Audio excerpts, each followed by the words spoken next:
friends of Hannah Beach Library, online and in the room. We welcome you all today to our final presentation, part of our Northwest Authors Series. And this is it for the season. We want to thank Haystack Inn at Haystack Block for their sponsorship of the event. And now it's my great pleasure to introduce you to the talented poet and author, Dr. Jessica Mehta. Dr. Mehta is a multi-talented writer, editor, and poet who's written over a dozen books and has been featured in numerous publications worldwide. She has a wonderful presence online with her website, so check it out. It's thischerokeerose.com, and there are many other links that feature Dr. Mehta. Her work is critically acclaimed, receiving accolades and prizes from prestigious organizations such as the Oregon Book Awards and the Independent Publisher Book Awards. But what truly sets Dr. Mehta apart is her unique perspective and voice. As a member of the Cherokee Nation and a native of Oregon, her writing explores themes of identity, culture, and personal growth. Dr. Mehta challenges her readers and herself as she explores what it means to be who she is, how she relates to others, belonging, not belonging, how she wishes to inhabit her body in other spaces. We can see ourselves in those spaces she describes with stunning imagery. Reading Dr. Mehta's work is a powerful experience, like having one's own private conversation with her. Her themes recur, migrating from poem to poem, story to story. When reading Dr. Mehta's Indigenous coming-of-age story, You Look Something, and then the poetry of When We Talk of Stolen Sisters, I felt the thrill of discovery, familiarity, and a connection to her sensory memories. Whether you're a longtime fan or you're new to Dr. Mehta's work, discovering her for the first time, I'm confident that you will be captivated by her words and moved by her stories. In 1921, the Fulbright Scholarship Board awarded Dr. Mehta a Fulbright U.S. Scholar Award. 1921? 1921. And I can tell you that she is reincarnated today. Oh my goodness, thank you, Bob. In 2021, the Fulbright Scholarship Board awarded Dr. Mehta a Fulbright U.S. Scholar Award. Fresh from that experience, relatively, right? In January, Jessica's theme today will be decolonization on a global scale. So please join me in welcoming Dr. Jessica Mehta.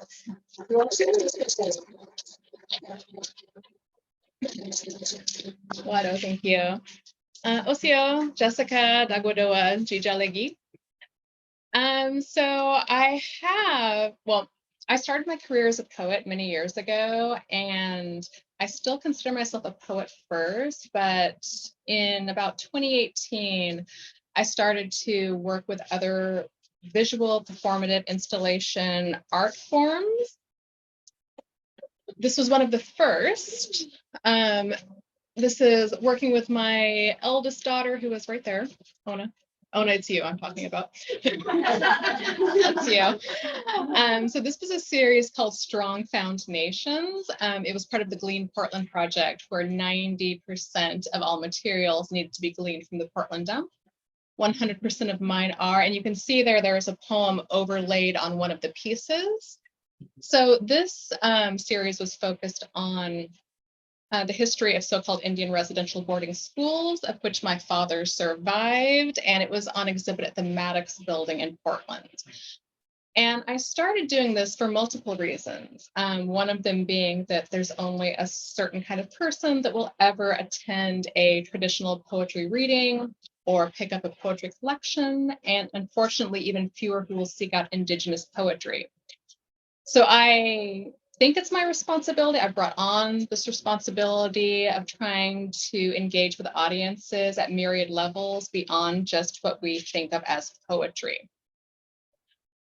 So I'm going to share with you some work today, and for the first time, I'm going to start with the longest prose piece that I have ever written, and I am doing this because I have never been able to read this without making a mistake because it is so long and there's so much repetition. So let's see how I do. This is Aquaduli, Aquaduli, Aquaduli, and it will be included in the upcoming issue of Yellow Medicine Review, which I heard is supposed to be in June. It's a bit of an homage to Kim Adenizio's I Want a Red Dress, I Want It Flimsy and Cheap, I Want It Too Tight. Just a little bit of that in there. I want a tear dress hemmed with heirloom seeds, the three sisters on my plate. I want Cherokee roses springing beneath my feet, watered with the salted strength of my ancestors who were not removed, but moved like a stomp dance. I want #land back 500 years and counting.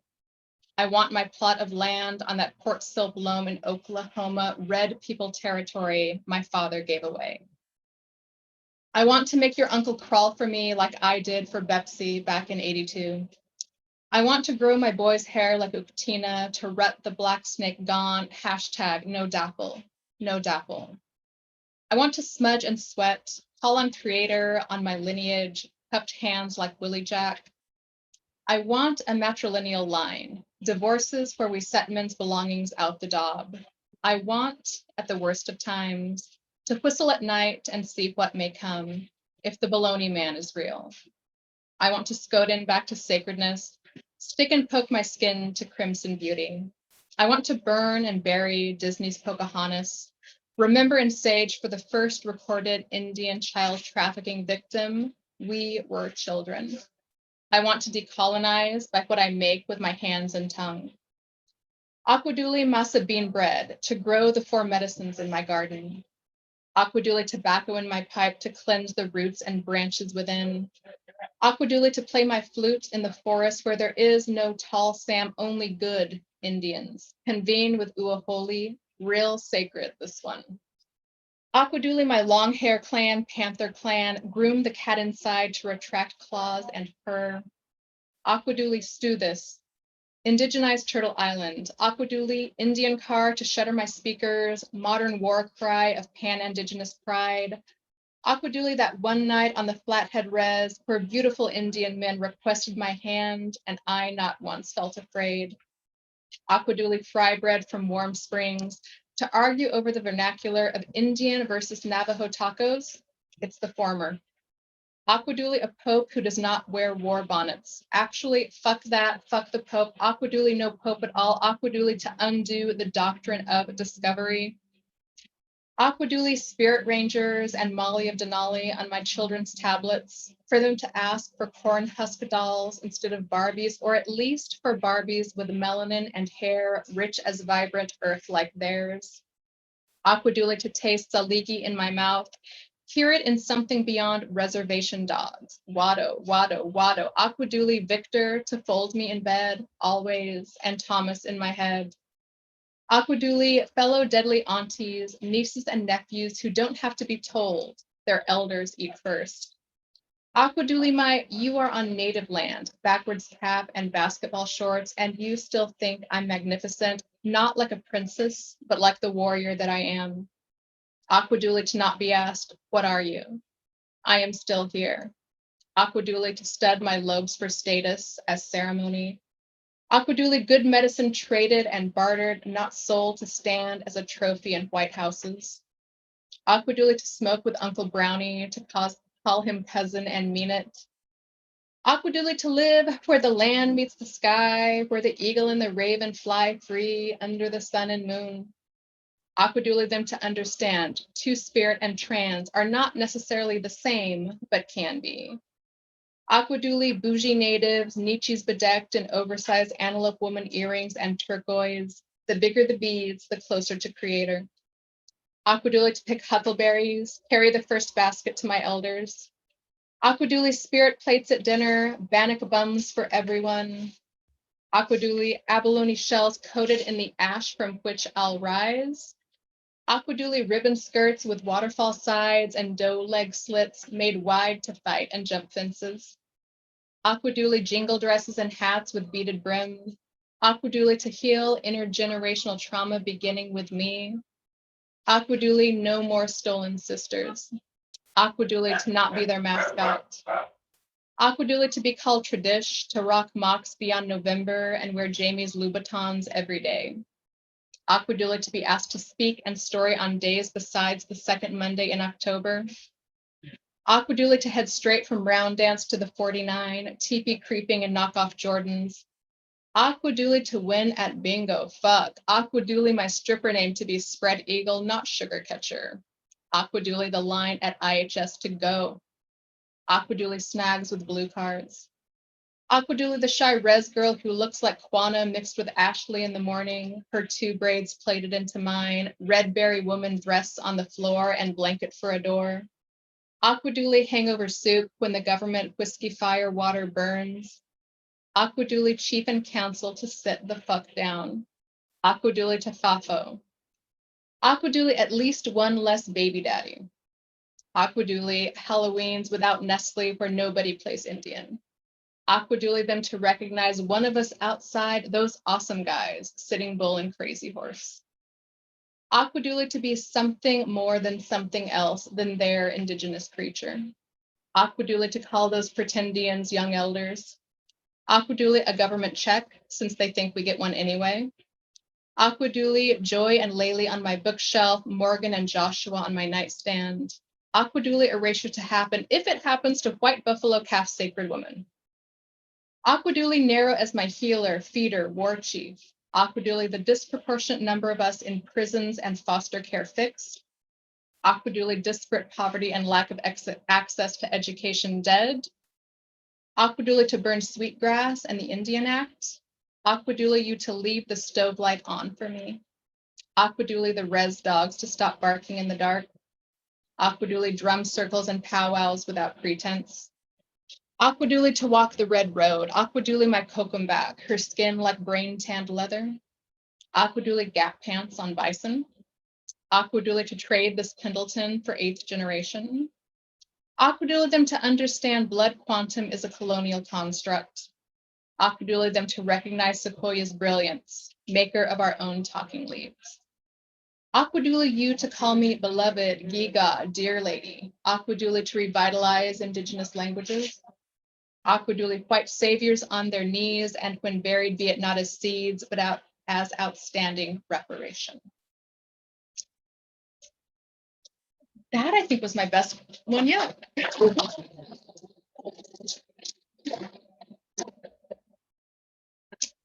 Here are a couple of stills of the full series of Strong Foundations.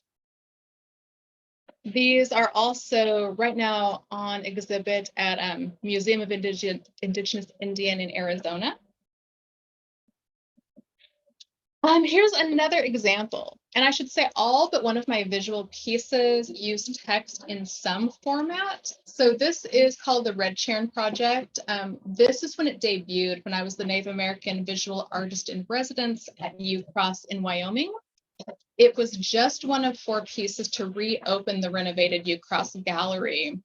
I was there last week for the opening reception, and you can't tell from this photo, but kind of finger painted on this chairn or cairn is curriculum that was pulled from the most notorious residential school, which was Carlisle.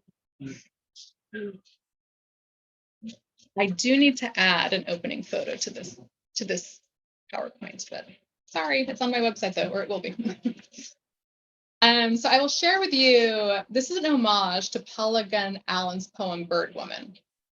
And I was researching this poem when I was part of the Radar Productions virtual residency in 2021, I believe. So if you have not read her Sacagawea Bird Woman, I encourage you to do so. This is Beloved Bird Ash.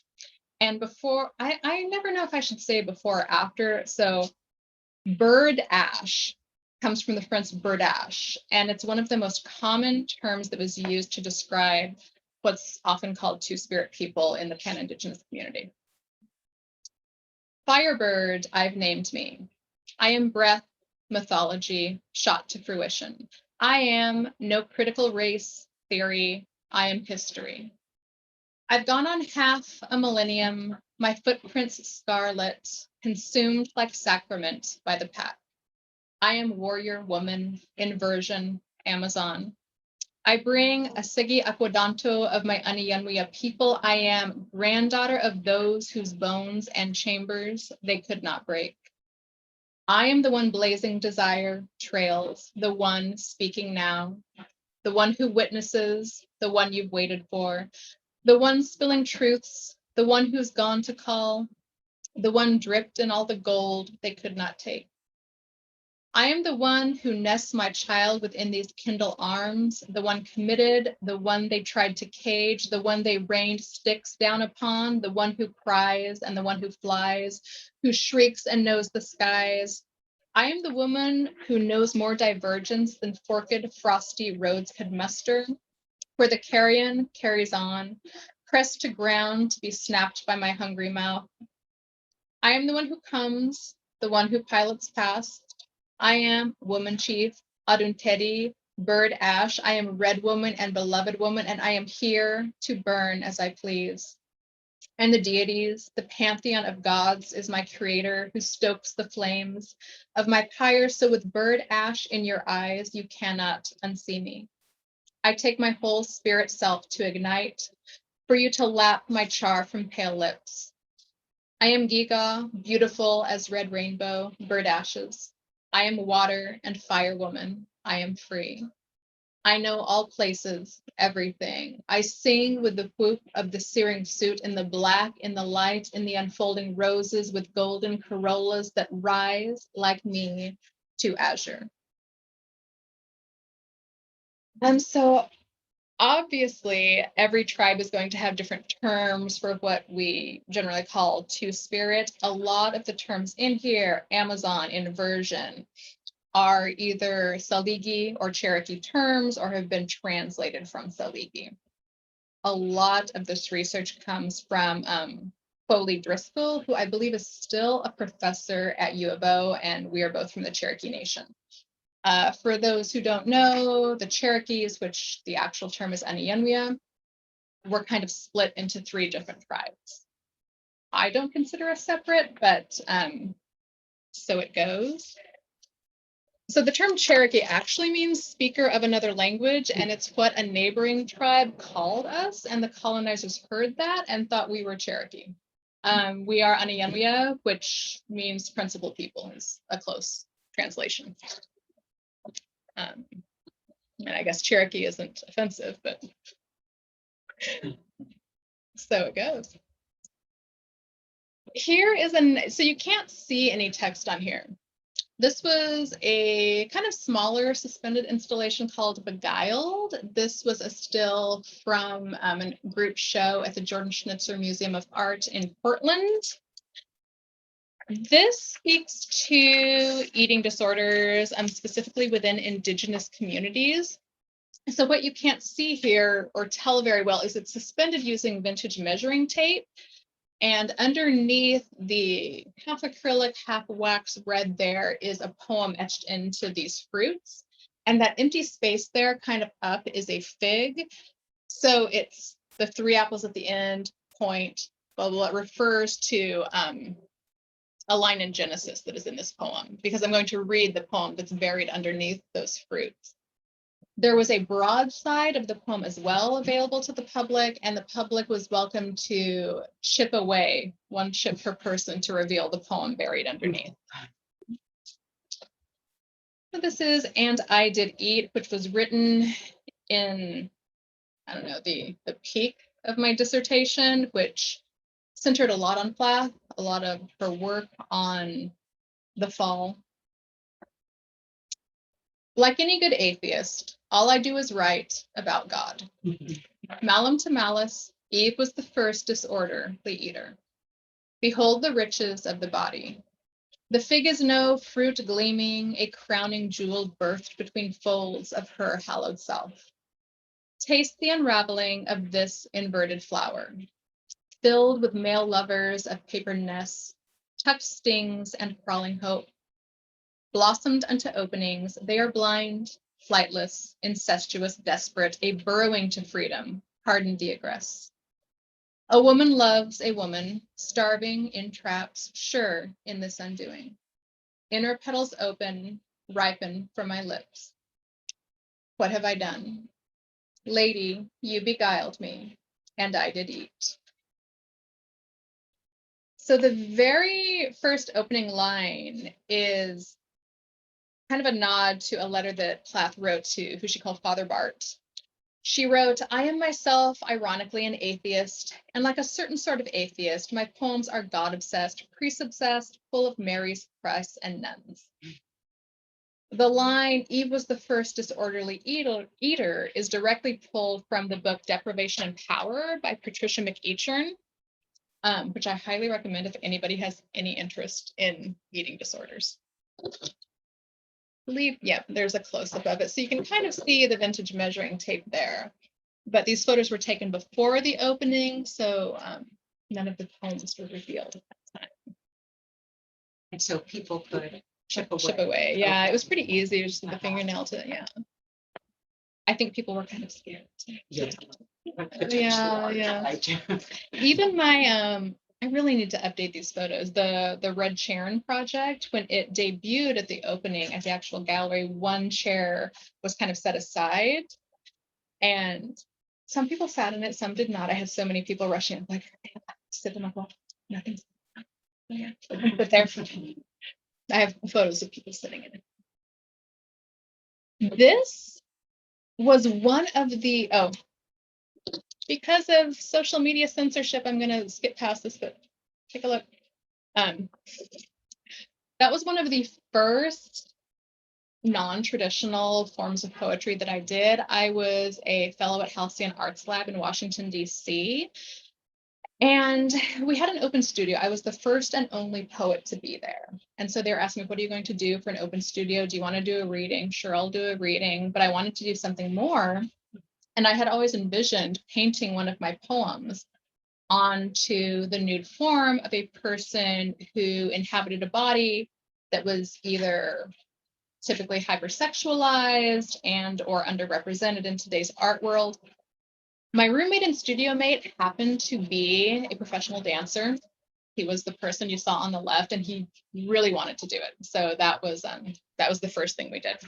The second photo happened at Open Signal New Media here, in Portland. And that was at opening night, but that show was only open for 3 days because it was March of 2020. So that turned into a virtual gallery, which is available on my website. So I work with these models and they choose a poem that resonates with them. They have the option to invite audience members up to contribute a word to their body or not. What has happened in my two experiences is that oftentimes they do start to feel like showing that amount of intimacy and vulnerability. But my top priority is their safety and comfort. So I will share with you one of the poems that was considered for that event. It has a very exciting title. Okay, so try to contain yourselves. Field documentation of unusual post-mortem arthropod activity on human remains. When I die, let me burn like a witch, like Tituba, like the phoenix that I am.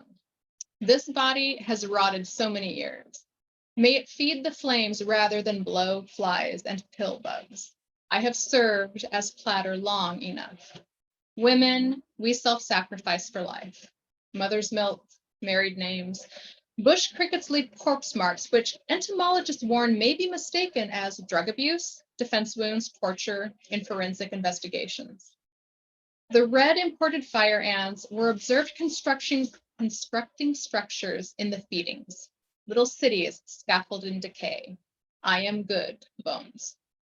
Such behavior has never been witnessed before. So they say, while observing how carrion insects naturally assemble, physical artifacts tend to remain. I will be not ash, but crushed bone, body, igneous churned to sand. Cremains do not decompose, so let me be bad for you still, even when I'm gone. So the title of that poem is directly taken from an article of the same name in the Journal of Medical Entomology, and a lot of the language was used and manipulated throughout that piece as well. This poem is not up here. Those do not match, but I'm trying not to get us kicked off of social media. So this is an example of some 2D pieces. The one here, Red Act on the side, this is actually cropped. The real deal is 8 by 4 feet, printed on vinyl. And it's an experimental form of poetry that I don't know if I created it or not. I haven't been able to find it. I call them antipodes. They can be read forward or backward, word by word, instead of line by line. And I have a collection out called Antipodes. I know there's mirror poetry, which is usually line by line, read forward and backward. But each photo features one of my ancestors who was somehow affected by the so-called criminal justice system. That is Need Wade, is one of his most common names there on the left. He was a Cherokee legislator, died in a police shootout in the late 1800s, and his body was put on display to the public so they could pose with it, which was common practice at the time. On the right is my father as a baby. This was a series of 12 pieces, and they've been shown globally. And now they live in my attic. This is the singular piece that I mentioned that does not have text involved right now. I call this Chamber Coda. It was a temporary piece. It was part of the Tualatin Valley Creates public art project. And what it is opioids that were found in my mother's bedroom after her last and fatal overdose on top of black velvet. And it's in reference to, I mean, there's an opioid pandemic probably anyway, but it affects Native populations at a disproportionate rate. Right now, it is being transitioned into something else, which right now I'm calling Chamber Coda 2. So I have created a kind of oversized hourglass made of walnut wood. There was a huge walnut tree in the house where I grew up at. And I'm going to burn a poem onto it. And I don't know if I'm going to crush the opioids yet. This is not all of the pills, or leave them as is as a timer. That will probably be on display at Walters Cultural Center in Hillsborough in early 2024. Trying to decide what I will write next. And I don't match my slides to my poems. I'm sorry. So I kind of jump back and forth here. This was a pretty quick response to her death. And I always find it a struggle as a writer, as an artist, because I feel like we are increasingly asked or demanded to respond almost in real time to what's happening in the world. The only poem that I wrote in quick response was after Russia invaded the Ukraine. And I think that happened because on a pan-Indigenous level, a lot of Native communities have a long-standing tradition with Ukrainian travelers, settlers. So what we call kokum pattern or kokum scarves usually is actually Ukrainian. And if you look up kokum, K-O-K-U-M, and I have a children's book coming out called One of Kokum's Kids, that's what it is. So this poem is called Daylon at Mid-Morning on 24 February 2022. I worked with a native Ukrainian speaker, Yevhen Struk, who he helped me with the Cyrillic and the Romanized Ukrainian, and he also was kind enough to make a recording of the Ukrainian in this poem. So it's, I'm doing the best I can here. This is my only persona poem. So if anyone wants to guess who the speaker is afterwards, yeah, I'd love to hear that. I never knew your arms as cages till this morning. The scent of marzipan, or is it Pascha infiltrating too soon for the season of your restraint? The fear you breed becomes my own, softens in, fluxes like fingers along my nape. Your heartbeat slows. I taste the oxytocin in the air, spoiling all sweetness. Cortisol dissolves like bottled bitters on my tongue. Debutka, Boże mi debutka. These sounds I do not know, bursting from the mouth that made me. Married with mules, I do recognize. Say dobra, soke, day long, peyebi lublu. No good has come when this is said. Those lips, overchewed now, mangled like meat, like the compelling cat pressed clean as new dish beyond shaking fence, fast to grayness we walked only yesterday. Now here, the music of your keys, shrieks from boxed electric, and you, my beloved, supplicating constant, as the strange cast iron birds plummet everywhere, everywhere, like vicious leaves, gathering me into salvation. Any guesses? Daylon is the most common name for a dog in the Ukraine. So when Russia invaded, because I follow a bunch of animal activist sites and people on social media, my feed was flooded with how the animals were involved. So this was how I imagined a pet dog experiencing the invasion. And what I learned from Yevon when talking about this, because I did Google Translate so I could send him like what I was trying to say. In Ukrainian, the way you say I love you to a pet is completely different. And it's teyebi lublu. And I've tried saying it to my cats and they really like it. I think it's just like the, yeah, so teyebi lublu. This might be the last slide. It is. This is where you can find me. And can I get a time check? Yeah. Sorry. 2:32. Okay.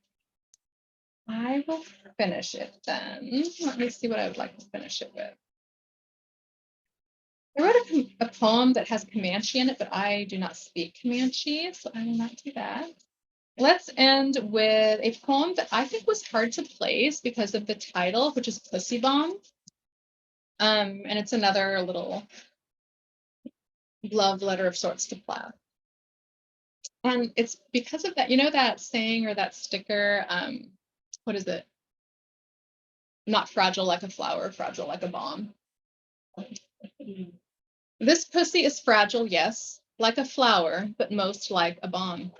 Once, tulips were worth their grams in gold, those foals, my tulips in the dark. Bread mania so colossal it compelled your piggy's market to hawks. There are more of us than they can calculate. Botanists estimate 250,000 plus more blossoming day by day, and still you think I have nothing to do with explosions? You are nobody. I come from Sallo-Cretaceous efflorescence 125 million years before your God and Jesus birthed you clean through this corolla, and for what? For colic mercy cries, calls for lying of hands like Mama, like Trinity. So in your blindness, you might ask after my light.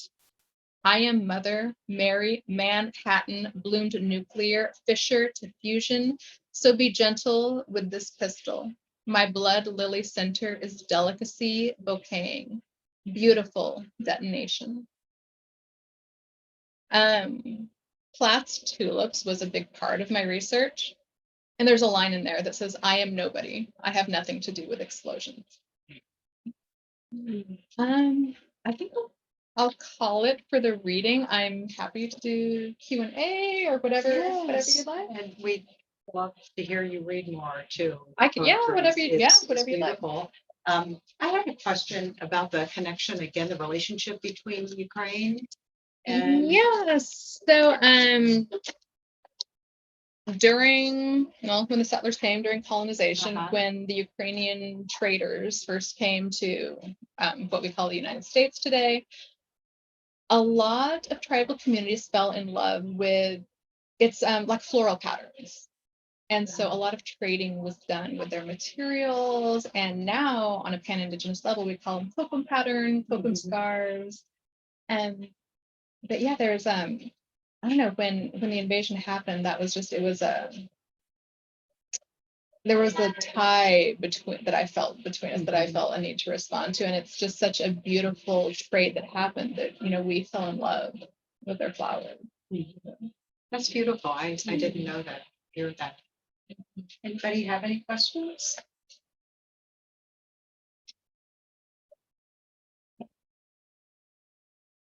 Yes, one question I have is between the many different tribes and all across the country, how do you gather your research and kind of find a way to connect these threads?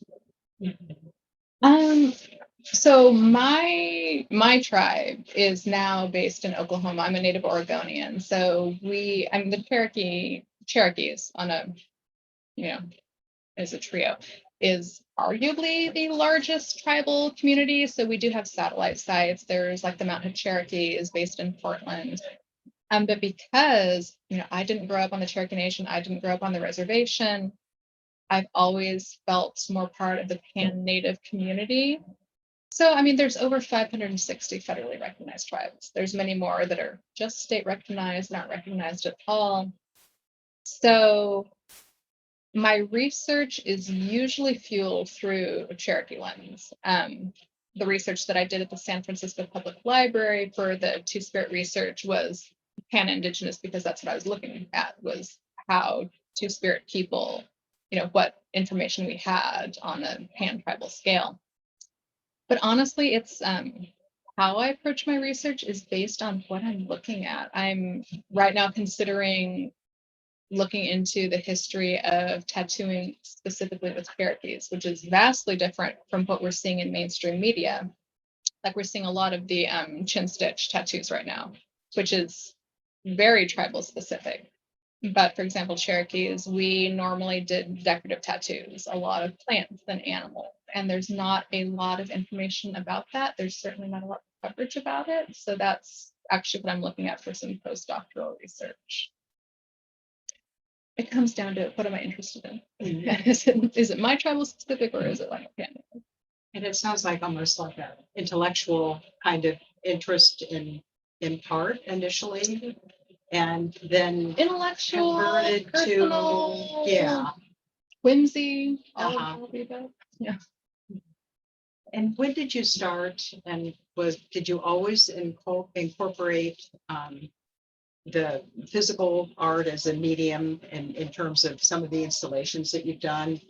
Have you always done that, or No. is that okay? No. And so I don't have an MFA. I have taken less than 5 poetry workshops in my life.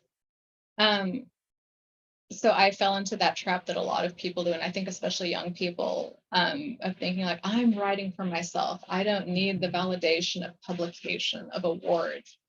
Not thinking that, especially as an Indigenous writer, that we have been denied our voice and our platforms for so long, that if we do have that opportunity, it is not just that, it's also a responsibility that we're taking on. So I was a writer for a long time, and I thought that that's all I was meant to do. It took me a long time to even think like, do I have the right to write prose?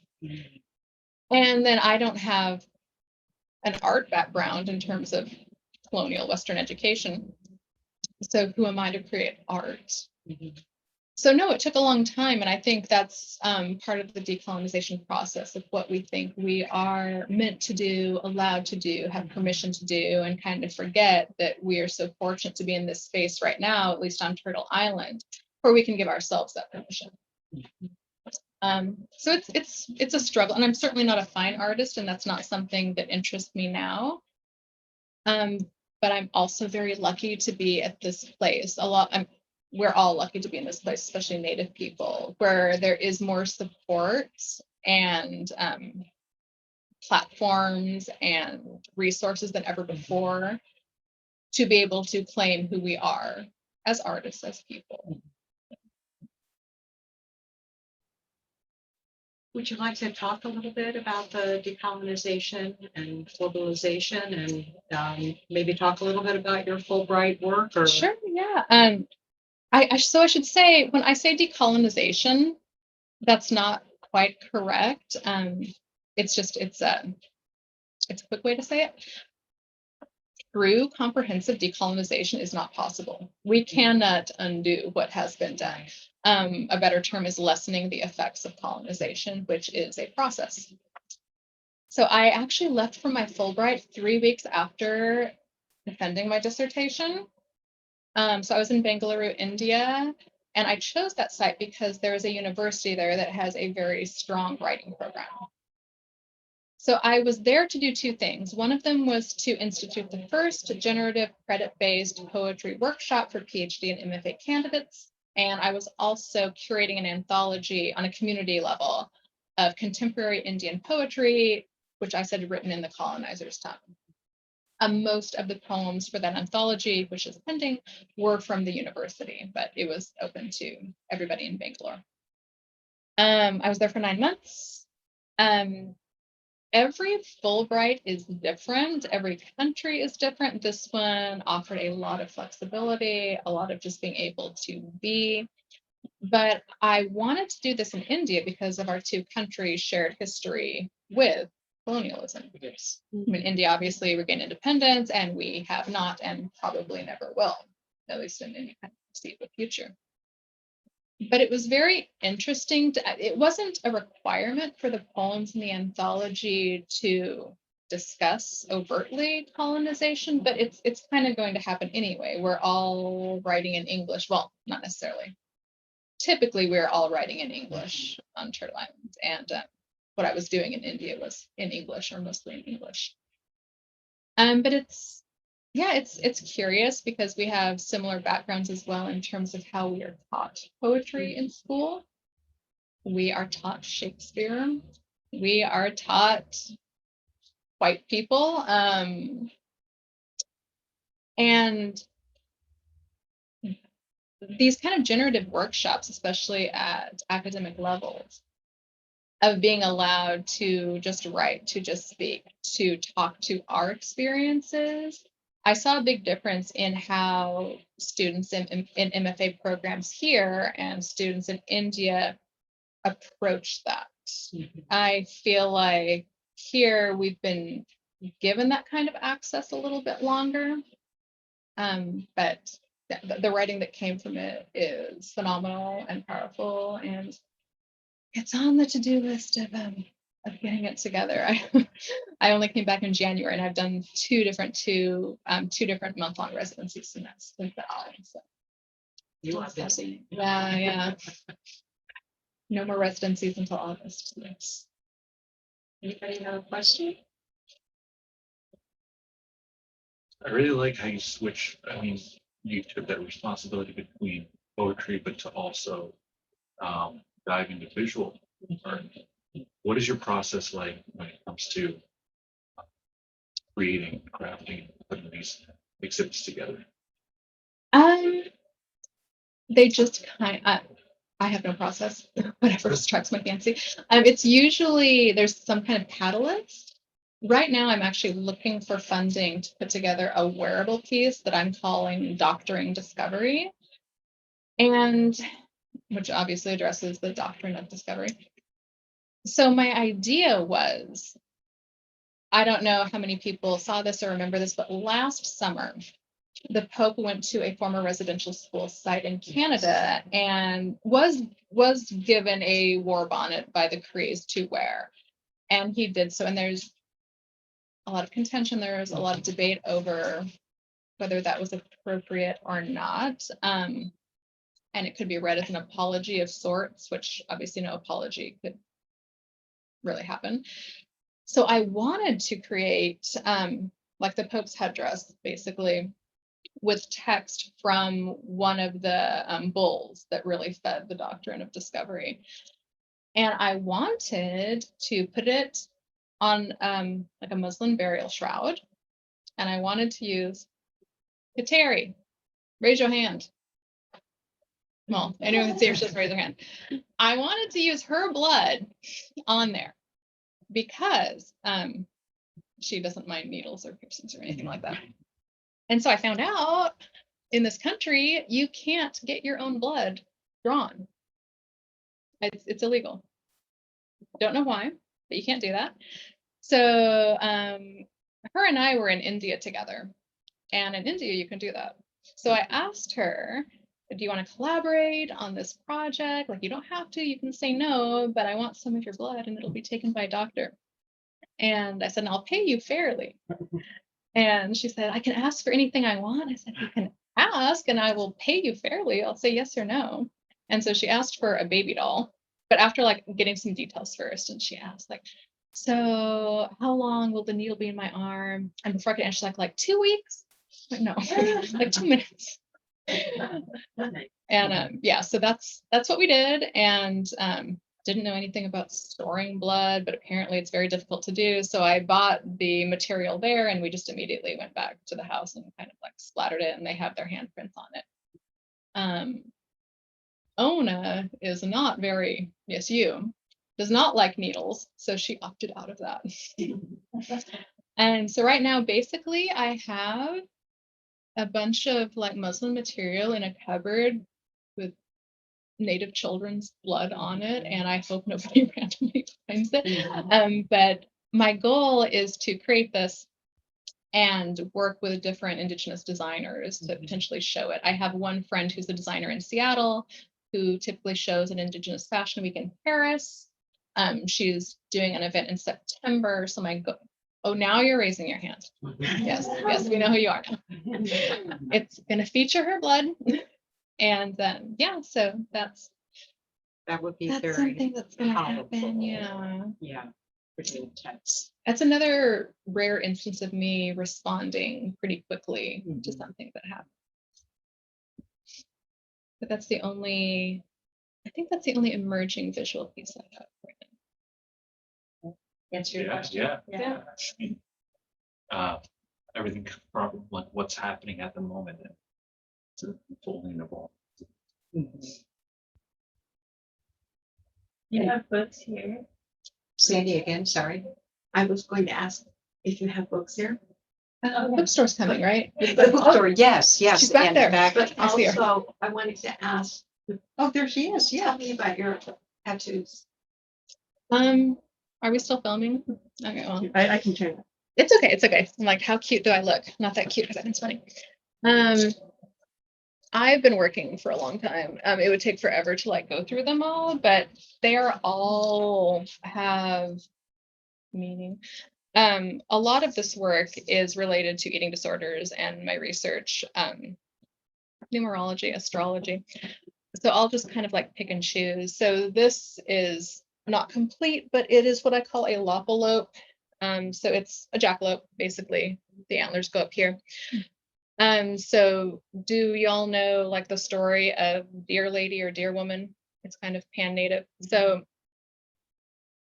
in brief, so Dear Lady is basically a lot of different tribes know her, and she's mostly a beautiful woman and part deer, and she takes revenge on men who have disrespected women. So if anybody has watched Reservation Dogs, there's a Dear Woman episode that's phenomenal. I just like lop-eared rabbits, so I made it a lot. There's apple blossoms on it. Apples are related to the fall, to eating disorders. Yeah, so that's one of them. And I wear an antler necklace as well all the time. Obviously, antlers are for male. Are they called male deer? I guess they're just stags. But yeah, that's Do you use the same artist or different artists? I do. Well, the artist that I use, Cecil Porter, is in Portland, and he corrected this. He colorized it. It's almost complete, but you can see a lot of apples through here happening. There's Cherokee Rose back here as well. It's hard for me to remember, but I can't see. In here as well, I'm sorry, this is healing. White swan, black swan, yeah, which is eating disorder related as well. And then some bones happening here. This is actually just my senior cat's eye who passed. But yeah. Beautiful. Yeah, thank you. Well, thank you. Yeah. Anything else? And I think that Cammie's here from the bookstore and she has some books to sell. And Jessica, you don't mind signing? No, Okay, absolutely. all right. I'll That sit would be right great. down Thank you. Really